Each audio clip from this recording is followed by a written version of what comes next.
Fa isan'ny vaovao izay mbola mahasarika ny sainy maro kosa moa amin'izao fotoana izao ny fanakanana jeneraly Camille Vital iazony ny Osy Maurice ny sabotsy lasa teo.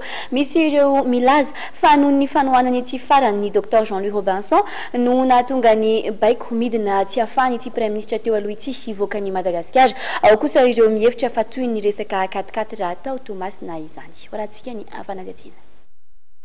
Ny sabotsy lasa teo raha tsy aivina dia nikasa iazony Osy Maurice ny Général Camille Vital izay Premier Ministre teo aloha ary efa masivony Madagasikara tany Genève ihany koa. Efa vita ny enregistrement teny amin'ny seranam-piaramanidina dia nosakanan'ny polisy ny Général Camille Vital raha nambarany.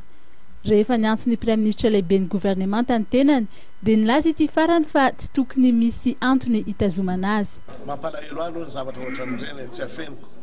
Fa indrindrandrindra vanim-potoana ohatran'izao izay ilana fitoniana tokoa, ilana fampitoniana ny vahoaka ihany koa, ilana ny fampitoniana anareo kandida sy ireo mpiaraka miaraka amin'izareo dia nefa ny zavatra ohatran'ireny manahirana nanontaniako ny ministre ny sécurité intérieure ny filaminana anatiny zany raha ohatra ka nahazo taratasy na zavatra ohatran'izany mikasika an'izay izy tsy fantany akory le zavatra.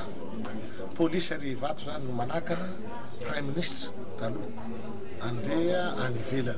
Tsy fantatra hatramin'izao inona ny antony fa hoe ordre na baiko avy any amin'ny présidence izy zany. Ka izay zavatra zay no mampisalasala. Izao fotoana tena ilatsika filaminana izao dia ohatrany miteraka savorovory ny zavatra ohatran'izany.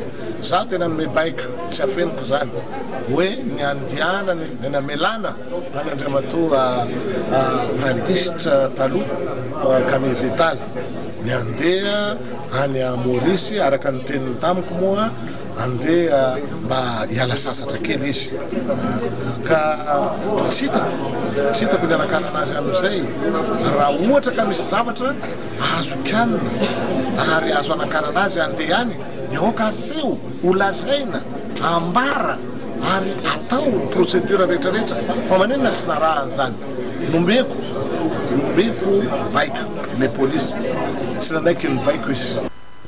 Ny avy eo anivon'ny polisy dia nanambara fa nanatanteraka ny baiko izay azony fotsiny izy ireo. Nandeha ihany koa ny feo omaly fa misy ny didy fisamborana ny Général Camille Vital. Raha ny fahitan'ireo mpanaraka akaiky ny raharam-pireneny dia mety ny fanohanany ity farany ny Dr Jean-Louis Robinson tamin'ny fodinana faharoa ny fifidianana filoham-pirenena no anisan'ny antony mahatonga izao tsy fahafahana mivoaka na interdiction de sortie izao. Misy ihany koa ny filazana fa mifandraika amin'ireo 4-4 dimampolo sy telonjato ao amin'ny serana sy tsambony Tomasina izao tsy fahafahany Général Camille Vital mivoaka ny Madagasikara izao.